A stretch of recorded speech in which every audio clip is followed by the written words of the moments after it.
love to say I told you so. That's one of my favorite things to say. That's true. I told you so? That's true. It's literally one of my favorite things to say to people. And I think on this very podcast, 1 week ago, to this day, I believe it was 1 week ago to this day, I said exactly how Stylebender was going to whoop this fucking juiced up retard Paulo Costa's ass, okay, who's talking crazy shit, and then got humbled. And I said exactly how I was going to break it down. I thought it was going to take a little bit longer. I did say that. I thought it was going to be maybe third or fourth round. I didn't realize that Izzy was going to get him out of there in a second. Embarrassed him. Embarrassed him. Oh Surgical. my God. Surgical. So if y'all don't know what you're talking about, you missed one of the most exciting fights we've seen in recent history. Israel Adesanya, friend of the show, amazing MMA fighter, UFC middleweight champion, demolished Paulo Costa. God, just dismantled.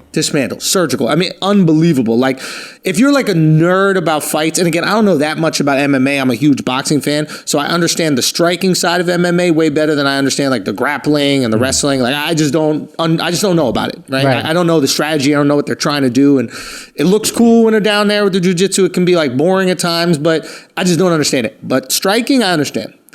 And seeing Izzy's approach to taking out Costa was unbelievable. Incredible. Like, first of all, it was so brilliant that he attacks the leg, right? And it was actually the same strategy that... Go, who do you think? Same strategy he used against Romero. So, but like a little bit different because Romero wouldn't engage with him. But the idea was going after the leg. But what I would say is it was the same strategy as his teammate used against Max Holloway by Izzy's teammate, right? Max Holloway has this amazing jab. He's an amazing striker.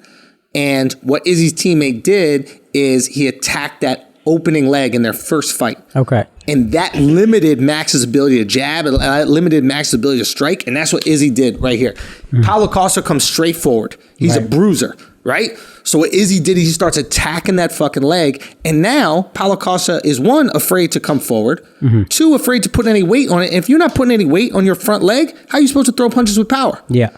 And he was setting them up for these strikes. I mean, it was amazing. Like, he would pump fake a leg kick. Paulo Costa would bring his leg up to block it. And the second he brought it back down, then he fires the real leg kick. I mean, just destroyed it. And the guy was just broken. You saw him out there, just fucking broke him, pieced him up, took him out there. It was just beautiful. It was absolutely beautiful. You know what's cool is Izzy been on this podcast a couple times, for those of you who don't know.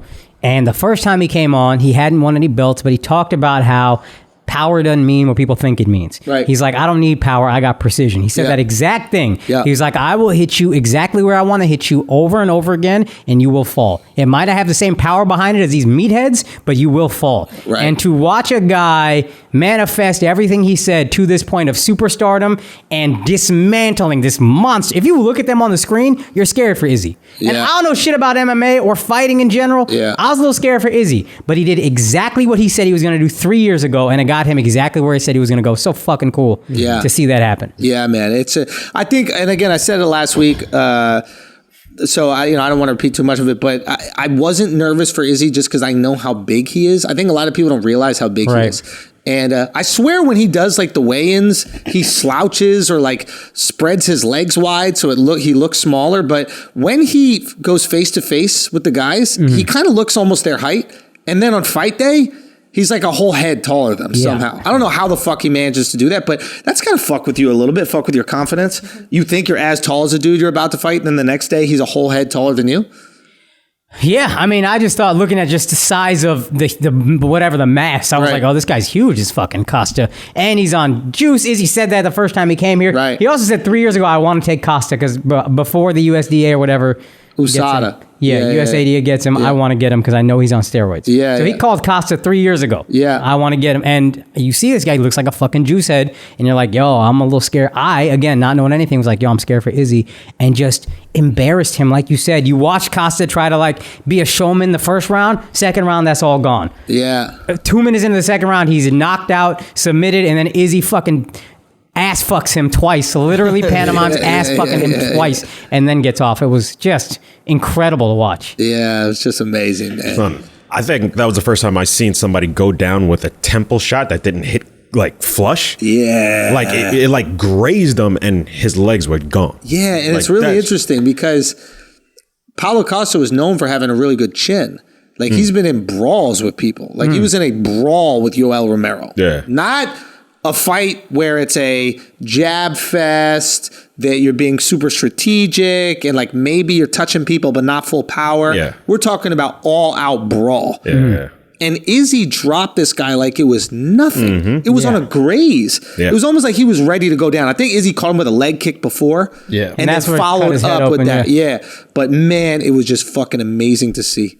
And everybody is real quiet right now. All the people out there they were criticizing Izzy for the Romero fight. Remember, like, oh, it's a boring fight. It's like, yeah, because Romero was terrified. Yeah. Romero knows, and listen, I don't want to say another man is terrified of fighting. You know, they would do something I'm not fucking doing at all. But Romero knows that was his fate if he tried to engage. Right. I actually credit Paulo Costa. I credit him for like trying to do what he thought he was going to do against Izzy. Nobody's going to do that against Izzy. I don't care who you are. Nobody's doing that against Izzy. Not in the middleweight division. And honestly, maybe not in the light heavyweight division. Like it changes because there's he doesn't have the same like length and size advantage, but the speed advantage he'd have over those light heavyweights and his striking ability. I don't know any light heavyweight that can strike with him. And he's not going to bang with you. He's going to be in and out, pick you apart, strategically break you down, make you move into certain positions and then capitalize on those positions. Like it's a wrap, bro. So impressive to watch. This is what I'm worried about. Who's he going to fight next? Like, it was so dominant, right? I know everybody's saying right now because there's this new guy in the UFC that fought 3 times in a couple months. His name is Hamzat, something like that. He has like a cleft palate, right? And I think Izzy called him Rat Lip, which is really fun. And he's very impressive. He had like a big knockout against his journeyman fighter. But it's a very different game when you're knocking out journeyman fighters and you're going up against the best in the world and who could be the greatest to ever do it when he retires, right? This was his 100th combat sport victory. You know what I mean? He's 20-0 in the MMA, 75 and like 4, something like that in kickboxing, like 5-1 in boxing. Like this guy could go down as the best. He really could. Yeah, I think some people are predicting that this guy, Jared Cannonier. Yeah, what Izzy's at the point right now, and a lot of like fighters get to this point where like you actually have to promote your opponents. Right? Because like the reason this fight was exciting is because we all thought Costa had a chance. Yeah. And what I'm concerned about is he was so dominant over Costa is that we start going, well, who the fuck's going to be able to fight him? Right? Because then you lose an opponent. There's one fight left. Who? John Bones Jones. Well, John Bones left light heavyweight. So he's middleweight, right? Yeah. Light heavyweight is one above that. And he left that to go to heavyweight. Right. Could he drop down to light heavyweight? Is he go up to light heavyweight? Potentially, but he just left his belt.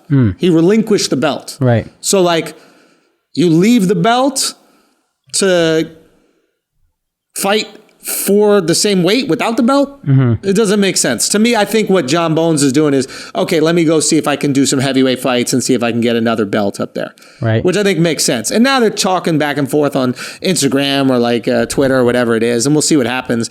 And it would be a cool fight. We'll see what happens. But yeah, I mean, like, I just don't know who he ends up fighting. Cannonier's got to fight the guy that Izzy just beat.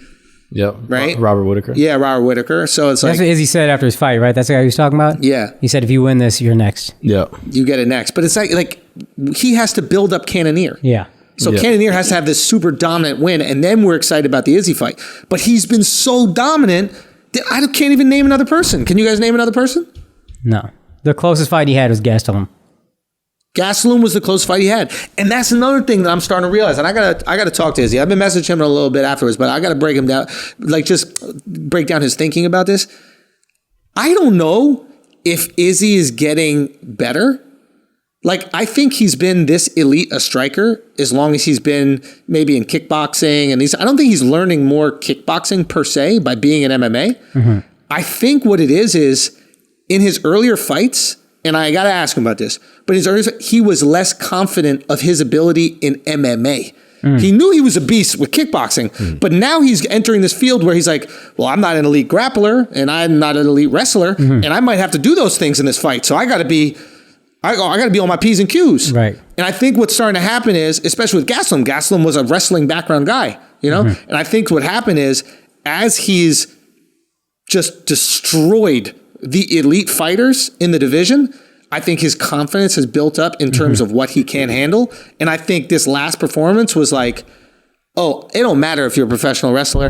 It don't matter if you're an NCAA wrestler. It don't matter if you're a gold medalist. He did say I will destroy you. He did say after the Gastelum fight when he went the distance, he's like, there's a level of confidence I have now that's even higher. Like, I feel different. Yeah. So I wonder if that's what it is. It's not necessarily skill per se that's improving, but it's just confidence in his skill that's improving. But yeah, man, I'm excited. I'm excited for what's happened, next with him. And who knows? I really hope that this guy, Jared Cannonier or whatever, has an amazing fight against Whitaker and then destroys him so it can be built up. But if Whitaker beats Cannonier, I don't need to see Izzy fight Whitaker again. No. Yeah. You literally knocked Whitaker out twice cold in the same fight. He gets saved by the bell, I think in the first round or the second round. And then in the third round, you knock him out completely. Do we need to see that fight again? No. Absolutely Nobody's excited about that. 100%. But shouts to Izzy, man. We got to get Izzy on the show. When all this, I'm sure he's, in mid-celebration, but when all this is done, man, you got to come back on here. When you're in New York, you got to come back on Flagrant, man. We love you, brother. We're proud of you, man, and keep up the great work. Keep knocking these motherfuckers out. Don't ever let them try to disrespect without paying a price. There's a price for disrespect. Watching Izzy rub it in too, man. I missed most of the pre-fight trash talk and I loved it. Just the little bits I saw with the white belt that Costa brought and all that shit. It's so corny. Yeah. And then Izzy just owned it. Yeah. And how funny was it that he ends up mounting him at the end? Yeah. Oh yeah. And then the butt fuck thing was absolutely hilarious. Bruh. Absolutely hilarious. Anyway, congratulations, kiddo, man. We're proud of you over here. You keep it up, all right?